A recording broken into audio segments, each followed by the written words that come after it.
My mother gave the $1,300 drone I bought for my son's birthday to my sister's son and said, "Your boy is a worthless little brat. He deserves nothing." I took my son's hand, looked her straight in the eye, and said, "Keep it." The next morning, my mother called me screaming after the drone company asked her for one thing she couldn't provide. The wrapping paper was still on the floor when my mother pulled the box out of my son's hands. Wyatt had been holding the drone for maybe 40 seconds. He had not even opened the case yet. He was sitting on my mother's living room carpet with the DJI box on his lap, running his fingers across the picture on the front, reading the specifications to himself the way 10-year-olds do when they cannot believe something is theirs. His birthday cake was still on the counter behind us. The candles were still smoking. 8 people were still in the room. Keith Ballard, my next-door neighbor, was standing by the kitchen doorway with a paper plate in his hand. Russ, my sister Jolene's husband, was sitting in the recliner by the window. Jolene was on the couch with her son Tyler. 2 of my mother's neighbors were at the dining table. One of my mother's card group friends was refilling her cup at the counter. And my mother, Faye Holloway, walked over to my 10-year-old son, lifted the DJI box off his lap like she was clearing a dinner plate, and carried it across the room to Tyler. "Here, baby," she said. "This is yours now." Wyatt did not move. He looked at the space on his lap where the box had been. His hands stayed exactly where they were, palms up, holding nothing. Tyler is 9. He is Jolene's son. He had already opened 3 presents that morning because my mother always bought extras for him, even at other kids' parties, even at events that had nothing to do with him. He took the drone box without hesitation, without looking at Wyatt, without asking a single question, because in that house, everything eventually came to him. I stood up from the couch. "Mom, that's Wyatt's." She did not even turn around. She was already helping Tyler peel the seal off the box, her back to me, her hand steady. "Tyler will actually use it. Your boy will break it in a week. It costs $1,300. I bought it for my son." That was when she turned. And when Faye Holloway turned to face you with 8 people in the room, she did not lower her voice. She raised it. She wanted witnesses. She wanted the room to hear her version before anyone had time to form their own. $1,300 on a toy for a 10-year-old who can't even catch a football in the front yard. You sit at a desk all day staring at spreadsheets, and you think buying things makes you a father. Tyler actually plays outside. Tyler actually has friends over.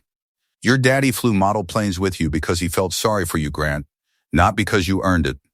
And now you're doing the same thing with that boy, buying his attention because you don't know how to keep it. At least Jolene's son has a mother who stays. The room did not breathe. Keith set his plate down on the counter without looking at it. His jaw tightened, but he said nothing. Russ shifted in the recliner and stared at the floor. Jolene was already holding Tyler's shoulder like she had been briefed on her positioning before anyone arrived. She did not flinch. She did not object. She watched my mother hand her son my son's birthday present, and she let it happen the way she had been letting things happen in that family for years. Wyatt was still on the floor. He had not cried. He was looking at me with an expression that will stay in my chest for the rest of my life. Not hurt, not confused. Permission, he was asking me, with his whole face, if it was okay to feel what he was feeling. I almost turned around at the door. I almost went back for the box and pulled it out of Tyler's hands and made it a scene that would have given my mother exactly the stories she wanted to tell about me later. But Wyatt's hand was in mine, and his fingers were so small, and he was holding on the way a kid holds on when he has already decided to be brave for his father, even though no one asked him to be. So I looked my mother straight in the eye. I felt the shape of every word she had just said still hanging in the room. And I said, "Keep it." We walked out the front door. Keith followed us to the driveway. He did not say anything for a moment. He just stood there with his hands in his coat pockets, watching me buckle Wyatt into the back seat. "That was the worst thing I have ever seen someone say in front of a child," Keith said quietly.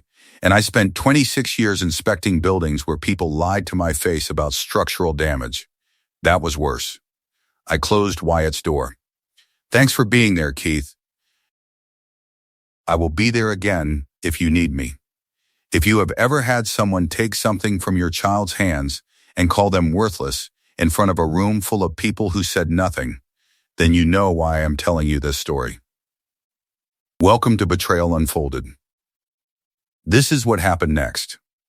The next morning was a Sunday. I was making Wyatt pancakes in our apartment. 2 bedrooms, one of them converted from a dining room with a curtain rod and a bed sheet for a door, because that was what I could afford as a single father with full custody after my divorce. The apartment was small. It was ours. Every corner of it was earned at a desk my mother called pointless. My phone rang at 9:14 a.m., a number I did not recognize. A woman's voice, professional, patient, Mr. Holloway. This is Serena from DJI Customer Support. We're calling to verify ownership of a Mavic 3 Classic, serial number ending in 7741. Someone is attempting to register this device under a different account, but the unit is already activated and firmware locked to your DJI account. Can you confirm you are the original purchaser? I had activated the drone the night before the party. I wanted Wyatt to be able to fly it right after cake. No setup, no waiting. I paired it to my DJI account, updated the firmware, and test hovered it in the apartment hallway for 10 seconds with the bedroom door closed so he would not hear. Then I put it back in the box and wrapped it. The activation was supposed to be a gift. It turned out to be a lock. I could hear voices in the background of the call. Faint, familiar, my mother, and Jolene. Yes, I purchased it on January 24th. The receipt is in my email. The registration is under my name. Thank you, Mr. Holloway. We'll note the account accordingly. The device cannot be transferred without your authorization. Would you like to flag any concern with this attempt? Yes, the device was taken from my minor child without my consent. Please flag it. She noted it. 14 minutes later, my mother called, screaming, not words at first, just volume compressed into sound. Then the words came. What did you do to the drone? They said they can't activate it. They said only you can unlock it. You ruined Tyler's birthday present. It wasn't Tyler's birthday present, Mom. It was Wyatt's. You said keep it. I said keep the box. I never transferred ownership. The drone is registered to me. It always was. She hung up. And the one thing she could not provide was the account password. Because the drone was mine. It was always mine. And so was everything else she had been hiding. On my desk at work, there is a framed photograph. Me at 10 years old, standing next to my father at the Millbrook Model Aircraft Field, his arm around my shoulder. Both of us looking up at a balsa wood glider catching a thermal against a pale sky. My dad built model planes every weekend of my childhood. He never said it was about the planes. He said it was about the altitude. Get off the ground, Grant. Everything looks different from up there. He died in March of 2020. Heart attack at 61. Quick, no warning. No second chance, no goodbye. He left behind a trust. A duplex rental property on Ridgewood Avenue, a savings account with $45,000, and a document that named my mother as trustee and split everything equally between me and Jolene. 50-50. His words in the trust were precise. For my children, in equal shares. So they may build. The trust also had a provision Murray would later call rare. If the acting trustee failed to provide accountings after written demand and a 60-day cure period, the named successor trustee could accept appointment by notarized certification and file for court confirmation. My father built an enforcement clause into the document the way he built everything. With a backup plan. My mother told us the property barely covered taxes. She said the savings account was eaten by Dad's medical bills. She said the trust was more trouble than it was worth, and we should just let her manage it quietly. Jolene never questioned any of that. Neither did I.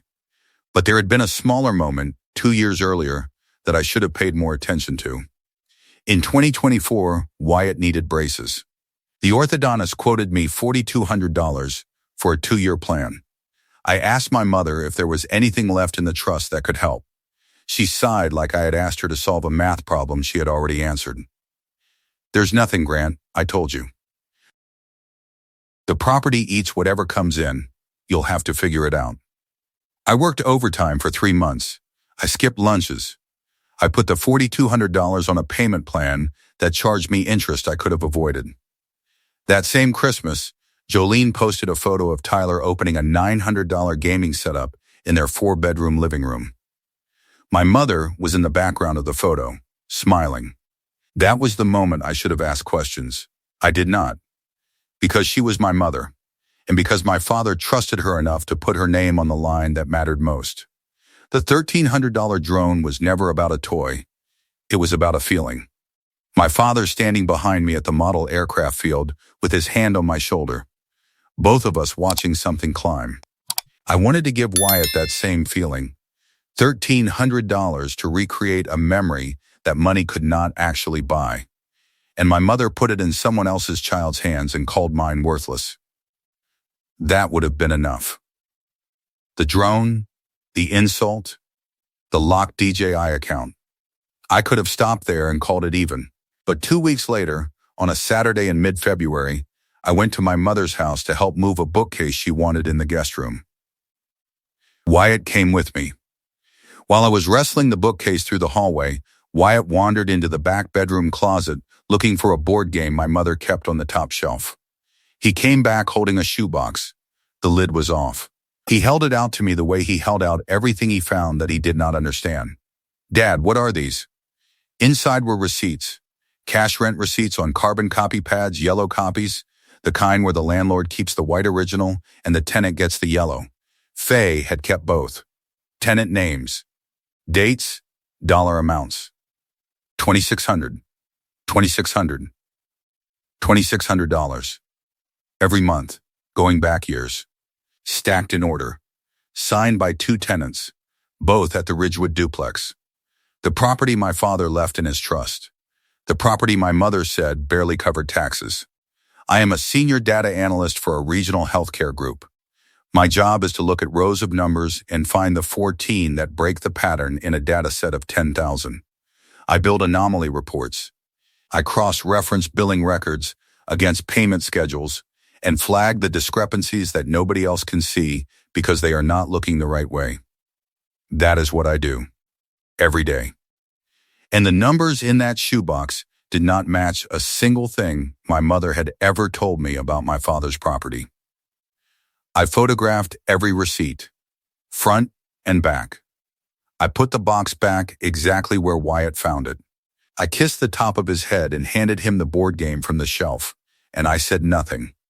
Not because I did not have anything to say, because I had learned from my profession that the person who speaks first loses the data. I almost called her that night to confront her. I sat on the edge of my bed with my phone in my hand and her number pulled up. But the photograph on my desk stopped me, my father's hand on my shoulder. His trust document sitting somewhere with my name and Jolene's name and a 50-50 split written in his handwriting. If I was going to do this, I was going to follow the numbers until they told me everything. Monday morning at my desk, I pulled county assessor records. The Ridgewood duplex. Assessed value in 2020, $180,000. Current assessed value, $310,000. Trust listed as owner. Property tax approximately $3,800 per year. Rental income at $2,600 per month, $31,200 per year. Over 6 years, $187,200. My mother told me the property barely covered taxes. The gap between $3,800 in taxes and $31,200 in rent was $27,400 per year that went somewhere she never mentioned. I called Murray Linden. Murray was my father's attorney. He drafted the trust in March of 2020, 4 days before my father died. He was named as successor trustee in the event of removal or incapacity. I had not spoken to Murray in 4 years because my mother told me the trust was handled. Murray pulled the trust document and read me the relevant provisions over the phone.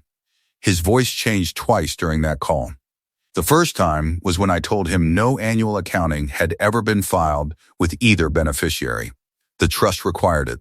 6 years. 0 filings. 0 disclosures. The trust also specified that reasonable trustee compensation was permitted only if disclosed in the annual accounting. No accounting meant no authorization for fees. The second time his voice changed was when I told him about the $45,000 savings account. Your mother told you the savings were used for medical bills?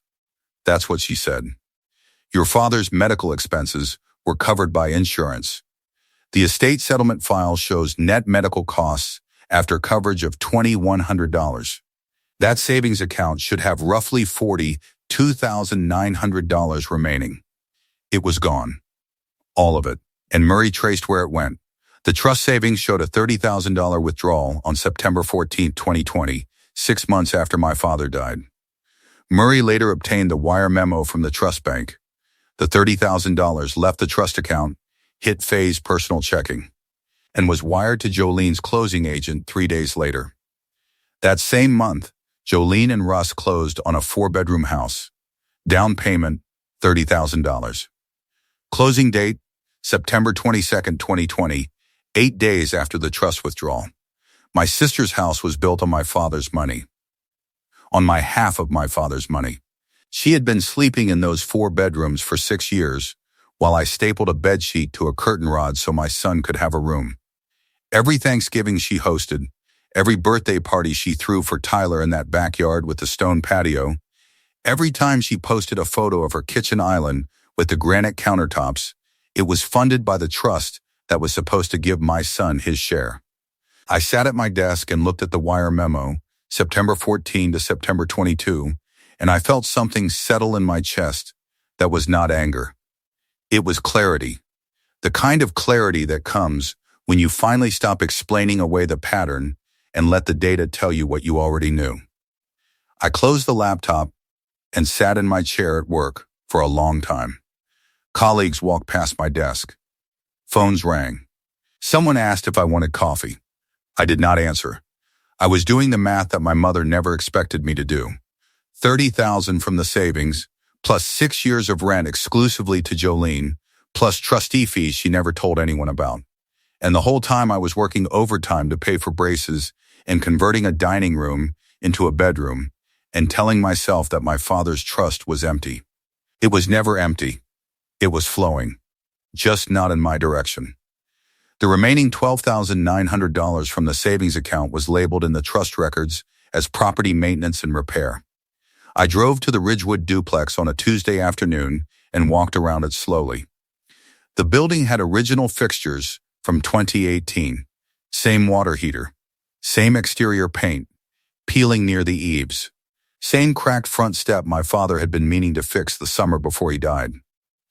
$12,900 in maintenance, and nothing had been maintained. Then I found the trustee management fees. My mother had been paying herself $400 per month, paid into her personal checking account, $4,800 per year. Over 6 years, $28,800, never disclosed in an accounting, never approved by either beneficiary. Under the trust terms, that made every payment self-dealing. I built a spreadsheet the way I build every anomaly report at work. Column A, date. Column B, rent collected. Column C, where the money actually went. Column D, what I was told. My 50% share of the diverted rent was $93,600. The total trust damage, including the unauthorized fees and phantom maintenance, was over $135,000. Murray would determine the precise demand, but my personal share was clear. I called both tenants at the duplex. They confirmed everything. Cash only. Carbon copy receipts. Faye kept the white originals and gave tenants the yellow copies. Faye told them she preferred cash because the bank charges fees on small deposits. Bev, the tenant in Unit B, had kept every yellow copy in a folder. And Murray later matched the cash deposits to Faye's personal checking account within 3 business days of each rent payment. The money trail was clean. Bev had also been in my mother's Wednesday card group for 11 years. She had been handing my mother $1,300 in cash every month and sitting across from her every Wednesday playing bridge. When Bev learned where that money had been going, she went very quiet on the phone. Then she said, I have been handing that woman cash in an envelope every first of the month for 4 years. She told me it was easier than checks. I believed her. I sat across from her every Wednesday and I believed her. Bev told the card group. Not dramatically, not in anger. She simply told them the truth. My mother was not invited to the next Wednesday game, or the one after that. Nobody called to explain. The group text just stopped including her number. 11 years of Wednesday nights ended without a single confrontation, without a raised voice, without anything except silence where a chair used to be. The alliance flip started with Russ. I did not tell Jolene anything. I met Russ at a diner near his warehouse job, and I showed him one piece of paper. The wire memo, $30,000, trust account to Faye's checking to closing agent, September 14 through September 22nd, 2020. Where did you think the down payment came from? I asked. His hands were flat on the table. We saved for it. Jolene handled the savings account. She said we had enough. You didn't save it, Russ. My father's trust paid for your house. My share. He sat there for a long time. The coffee got cold. She told me her mother helped. She said it was a gift from Faye. His voice dropped to a murmur. It wasn't a gift, was it? No, the night before Murray sent the demand, Keith came over.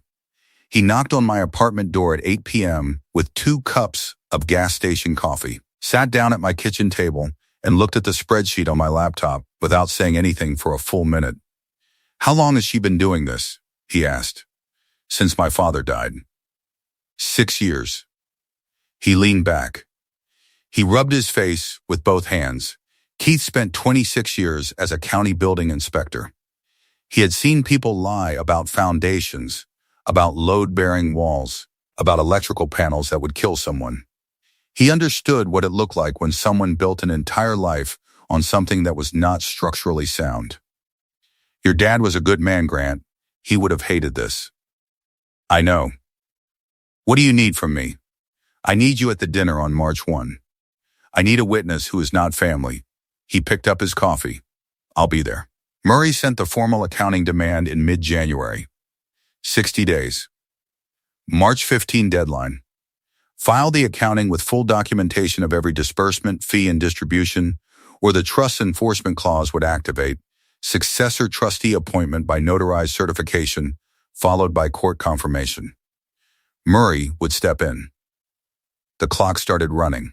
If you have ever built a case one receipt at a time and watched the number grow until it became undeniable, you know the hardest part is not the math. It is waiting for the right room. Welcome back to Betrayal Unfolded. My mother's last attempt came on a Friday evening, 2 days before the memorial dinner. She called crying, not the sharp screaming of the drone morning. This was softer. Calculated, the voice she used when she wanted you to feel guilty for defending yourself. Your father would never have wanted this, Grant. He built that property for the family, not for lawyers. You are tearing apart the only thing he left behind. I was holding it together for everyone, including you. Don't destroy his legacy. She used his name. She used the word legacy. She used the word family the way she always used it, as a lock, a leash, a reason to stay quiet and call it love. I picked up the framed photograph from my desk. My father and me at the model aircraft field. His arm around my shoulder. Both of us looking up at something that had already cleared the tree line. I held the photograph so the camera could see it. I said nothing. Then I turned it face down on the desk and ended the call. The memorial dinner was her idea. It always was. Faye organized my father's anniversary dinner every year at Valentino's, a small Italian restaurant downtown with a private dining room and dark wood paneling. March 1. 6 years since he died. 14 people. Me, Faye, Jolene, Russ, Murray Linden, who I had invited without telling anyone, my Uncle Ray, my father's brother, my Aunt Linda, 2 cousins, 3 of my mother's friends, including Bev, who came because she had questions she was no longer willing to leave unasked, and Keith, my neighbor, who drove separately and sat near the door, and said nothing for most of the evening. Faye stood to give the toast. She always gave the toast. She held her wine glass steady and talked about my father's generosity, his belief in family, his quiet strength. She said she had spent 6 years keeping his wishes alive. Speaking of Dad's wishes, I said, when was the last time you filed the trust accounting, Mom? Her glass stopped halfway to her lips. The room shifted, not loudly, like a chair leg scraping tile 1 inch to the left. That's not dinner conversation, Grant. How much does the duplex bring in per month? Barely anything. You know that. $2,600. I called both tenants. They showed me their payment records going back to 2020. Jolene's fork stopped moving. She set it down carefully, as if it might break. Russ was looking at the table. Uncle Ray leaned forward in his chair. Where did Jolene's down payment come from, Mom? Jolene and Russ saved for their house. That has nothing to do with your father's trust. The trust savings account shows a $30,000 withdrawal dated September 14th, 2020. The wire memo shows it went through your checking account to Jolene's closing agent. Jolene closed on her house 8 days later. You told me the savings were used for medical bills. Dad's insurance covered everything except $2,100. Jolene pushed her chair back. Not to stand, not to leave, to create distance between herself and the words. Her hands disappeared under the table. You're making this up. Faye's voice climbed. Faster now. Less controlled. You're doing this because of the drone. Because I gave a toy to a child who would actually appreciate it, and you can't let go of a tantrum. I'm doing this because you stole from your own son's trust for 6 years. Murray opened his briefcase. He placed the demand letter flat on the table so the header was visible to everyone in the room. He read the summary aloud in a voice that did not rise or fall, the way attorneys read things that are already decided. Breach of fiduciary duty. Failure to file annual accountings as required under Section 3.2. Undisclosed self, dealing in the form of $28,800 in trustee management fees. Diversion of rental income exclusively to one beneficiary. Misrepresentation of trust assets. The March 15 deadline for full accounting. Failure to comply would trigger the enforcement clause, successor trustee appointment by notarized certification, followed by court confirmation filing. I almost handed Murray the phone and asked him to read the rest. But the date on the trust signature stopped me. March 12th, 2020. My father's handwriting. 4 days before his heart stopped. He signed that document believing the woman across from me would do the one thing she promised.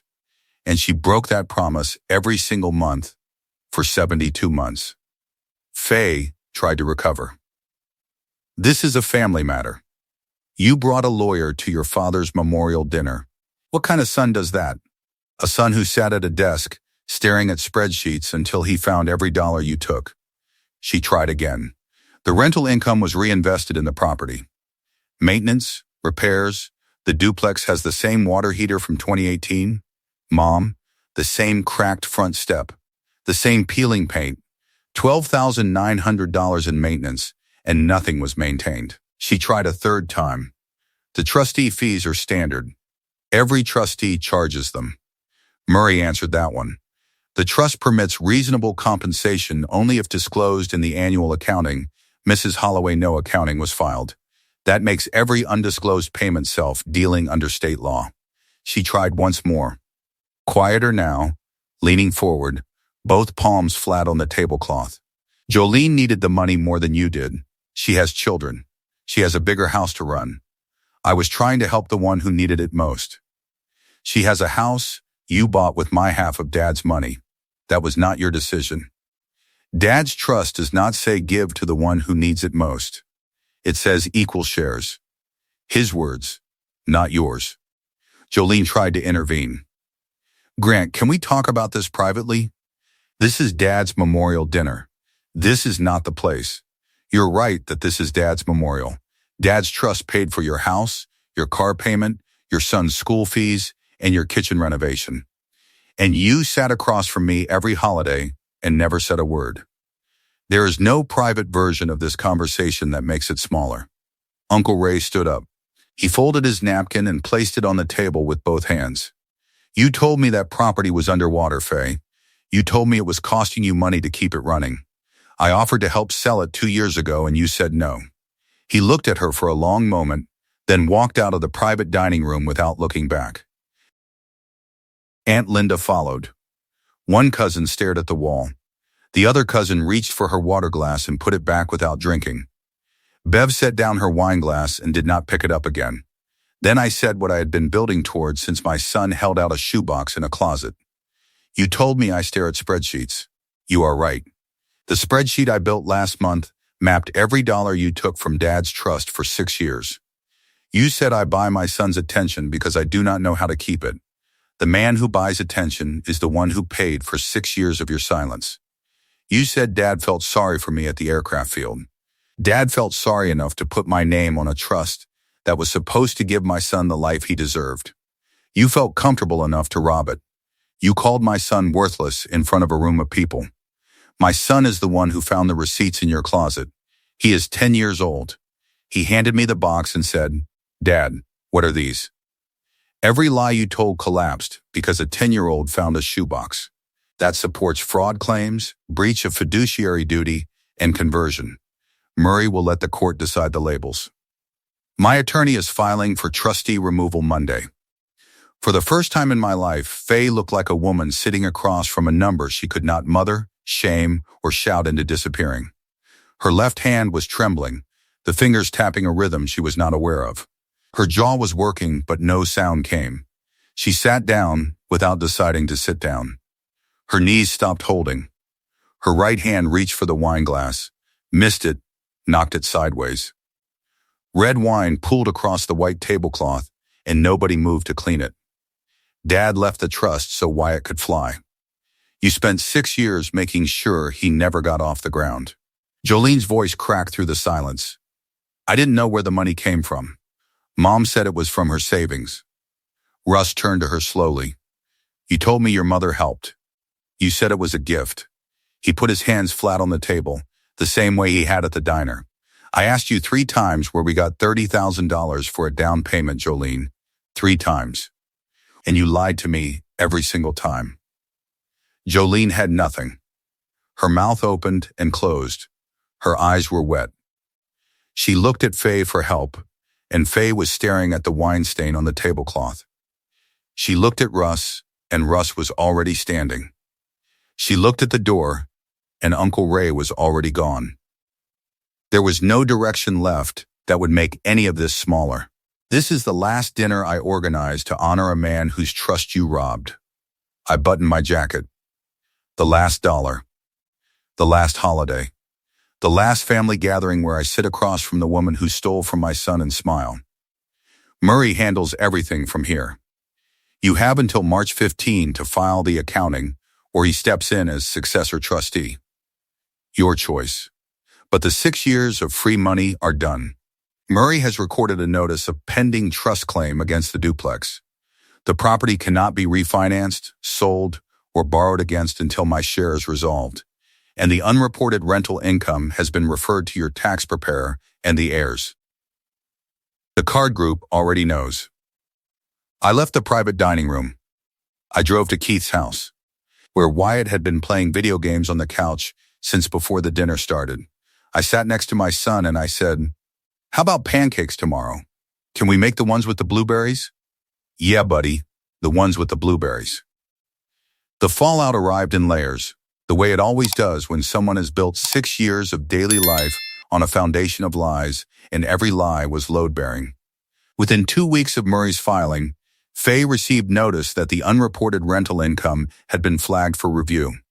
No assessment had been issued yet. But Murray had also recorded the Liz pendants against the duplex, which meant Faye could not quietly refinance, sell, or borrow against any trust-connected asset. The trust claim sat on the property record like a lock she did not have the key to. Russ moved out of Jolene's house on a Tuesday in the second week of March. He packed one duffel bag while Jolene stood in the hallway watching him. She asked him to stay.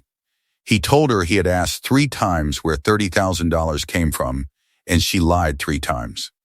That's not a miscommunication, Jolene. That's a decision you made every single time. He drove to his parents' house and did not come back. Jolene's mortgage went 60 days delinquent by mid-April. The house that my father's trust bought her was the house she could no longer afford without Russ's income. Murray named Jolene in the trust demand as a knowing beneficiary of misappropriated funds. Her attorney's response letter was 4 sentences long and proposed a repayment plan that would take 11 years. The card group met without Faye for the 3rd consecutive Wednesday, then the 4th. Then they stopped counting. Bev told me quietly one afternoon that nobody had formally excluded Faye. They just stopped sending the group text. Nobody brought it up. Nobody said her name. It was as if the chair at the table had always been empty. Uncle Ray did not return Faye's calls for the rest of March. His voicemail greeting was the same. She called it 9 times in 2 weeks and heard the same recording and never left a message. Murray accepted appointment as successor trustee on March 16th, one day after the deadline passed without a filing. He submitted the notarized certification and filed for court confirmation. He restructured the trust distributions, ordered a full property appraisal of the duplex, and issued the first proper distribution to me on March 22. The amount was $2,800, my half of the current month's rent, plus a small portion of recovered trust cash. The rest of the restitution would take longer. Murray told me it could be months before the full demand was resolved. But the flow had reversed direction. For the first time in 6 years, money from my father's trust reached the son it was supposed to reach. And then there was Faye. Jolene told Russ what she had seen at the house, and Russ told me later. On a Wednesday evening, the same night the card group met 3 miles away without her, Faye sat at her kitchen table with Murray's accounting template open on her laptop. A calculator sat beside the keyboard. She entered the rental income figures. She entered the disbursements. She entered the fees she had paid herself. And then she sat there, staring at the gap she could not close. She typed a number into a cell. Deleted it. Typed another number. Deleted that. She pushed the laptop to the far edge of the table, then pulled it back. She opened a new row, placed the cursor in it, and did not type.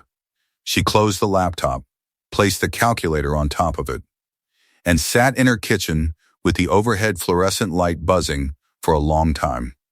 Not moving, not calling anyone, not fixing anything. The accounting was never filed. Late winter turned into early spring. The county park opened the east field. On a Saturday morning, I put a new drone in the back seat of my car. Not the same $1,300 model. A smaller one, a beginner model, registered to Wyatt's own account this time. I did not spend the entire disbursement check. The rest went into Wyatt's savings. At the field, I propped a framed photograph of me and my father against the drone case on the grass, his arm around my shoulder. Both of us looking up at something in the sky that only the two of us believed in. Wyatt held the controller. His hands were shaking a little, not from cold, from trying not to want this too badly in case someone took it again. "This one is yours," I said. "Nobody is taking this one."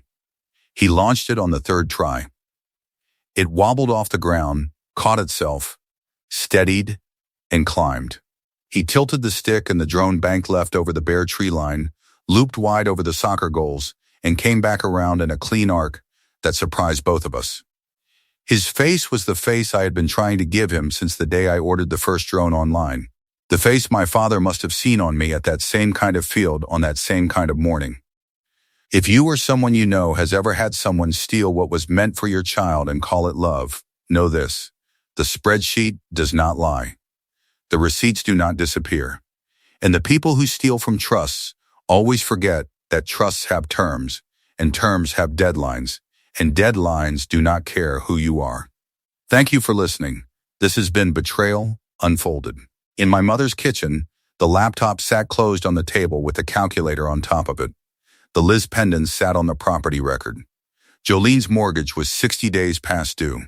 Russ was at his parents'. Uncle Ray had not called back. The card group played without the 4th chair. And in a county park on a Saturday morning, A 10-year-old boy flew a drone for the first time, while his father stood beside him with a hand on his shoulder and a photograph propped against the case on the cold grass. Grandpa would have liked this one, Wyatt said. Yeah, buddy, he would have. The drone climbed until it was a white dot against a gray sky. And then Wyatt brought it back down and landed it on the grass 6 feet from the case. Clean landing, no wobble. He looked up at me, and his face was not asking for permission anymore.